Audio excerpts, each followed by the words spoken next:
It is, you don't want to be known as a country which is a rape capital. You don't want to be known as a country where women are not safe to walk around. And everybody carries it. You hate it. You hate the fact that people think this way. But you have to do something about it.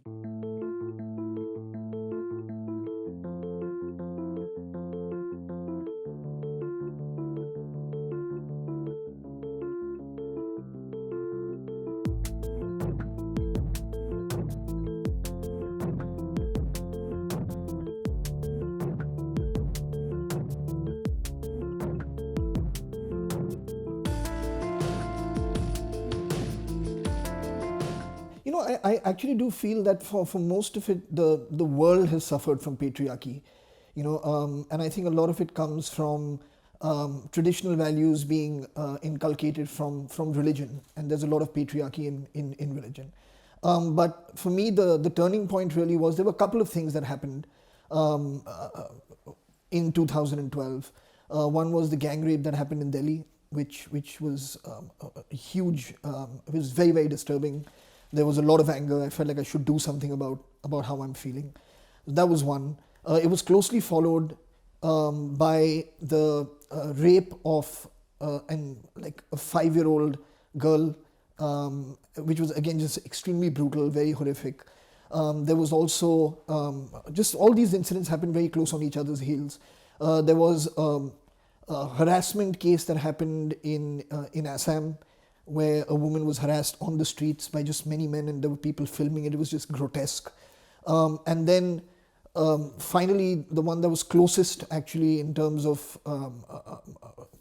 personally affected me was the attempted rape and murder of an employee from my office who worked with me for years. So she was murdered by her security guard, who forced his way into a house and tried to rape her. She obviously fought him off, but he did murder her. So there were all these things that happened, and I just felt that it really, something needed to be done. We can't just be mute spectators, just venting when an incident happens and then moving on with our lives. That some kind of sustained effort needs to be made. Before I became the UN He for She ambassador, I started a foundation called MUD in 2012.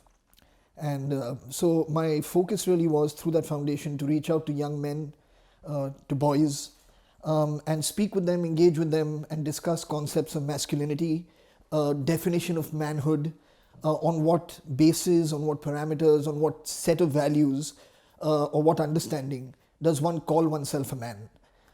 So it really started from there. So going to colleges, engaging with them, and through dialogue, encouraging them to involve and include values like gender equality, respect towards women, focusing on freedom for and equal rights, equal opportunities for everyone, not just boys and men.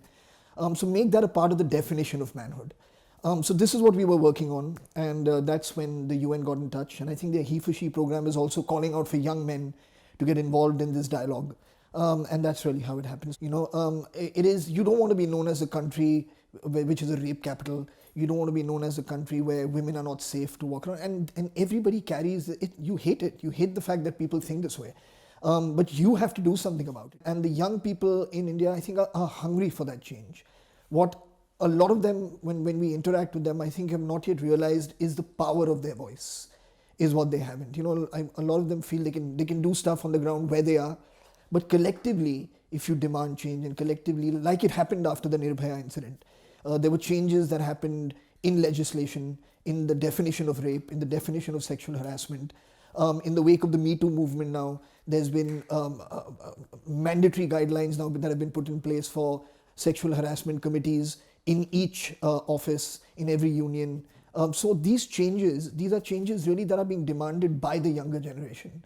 And those changes are happening slowly but surely. Initially, there were eyebrows raised and questions asked as to why a man needed to be doing what I was doing. When you call yourself a feminist, it did raise a couple of eyebrows in certain circles.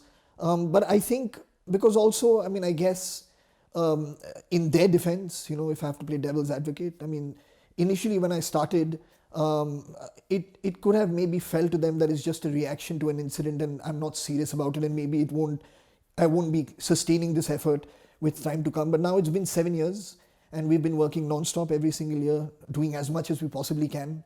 So now those voices are more supportive than critical.